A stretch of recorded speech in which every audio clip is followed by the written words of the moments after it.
Junioriens, junioriennes, mes chers compatriotes, c'est Robin. À quelques heures des élections, il est temps de vous communiquer mon programme, ou plutôt celui du SVJ-TV. Et c'est un programme résolument écolo, avec la voiture qui roule à l'air comprimé, une invention française. La voici. Encore une voiture gadget sans avenir? Eh bien non. Guy Nègre, l'inventeur de l'engin, vient tout juste de signer un accord avec Tata. Non, je ne parle pas de ma tante. Tata est le plus gros fabricant d'automobiles en Inde. Et il a parié sur ce moteur anti-pollution, alimenté par de gros réservoirs remplis d'air comprimé, ici en bleu. Lorsque l'air qui est tout tassé dans le réservoir est injecté dans le moteur, il se détend et pousse alors le piston. C'est ce mouvement des pistons qui permet de faire tourner les roues du véhicule, comme dans une voiture classique en somme. Mais le tour de force de Guy Nègre et de son équipe, c'est d'être parvenu à optimiser le système, grâce à une technologie brevetée. Résultat, une fois qu'on a fait le plein des réservoirs, la voiture a une autonomie de 200 km. Bonne chance donc à cette voiture franco-indienne que j'imposerai en France si je suis élu. Oui, je ne suis pas encore élu.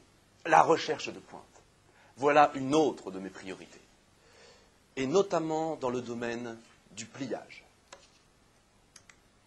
Car nous avons en France des scientifiques extrêmement talentueux.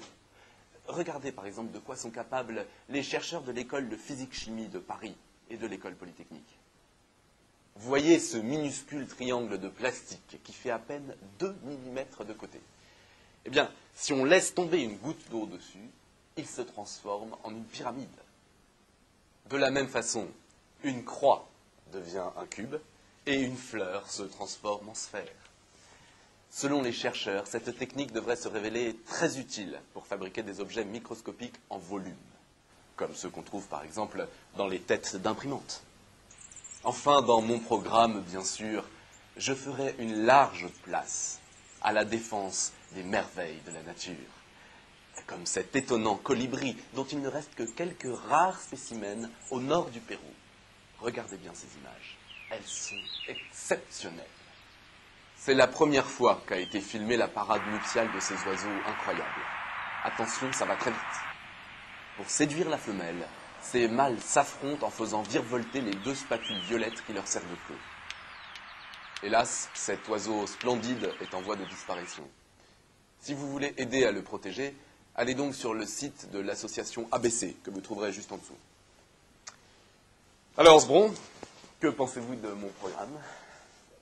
Pas mal, Robin, pas mal. Mais puisque vous prétendez aux plus hautes fonctions, vous permettez que je vous pose une colle spatiale? Oui, Sbron. Alors, regardez bien cette photo de Mars. Cette trace de pas, qui l'a faite d'après vous? Attendez, alors c'est quelqu'un que je connais, non?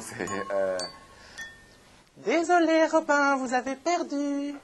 Il s'agit de Spirit, l'un des 2 petits robots de la NASA qui sillonnent la planète rouge depuis 3 ans. Voilà un petit gars sérieux et compétent qui ramène régulièrement des images surprenantes. Tiens, la dernière en date. Une tornade de sable à 80 millions de kilomètres de chez vous. Bluffant, non? Ouais, bof. Je préfère mon colibri. À la semaine prochaine pour un nouveau SVJ TV.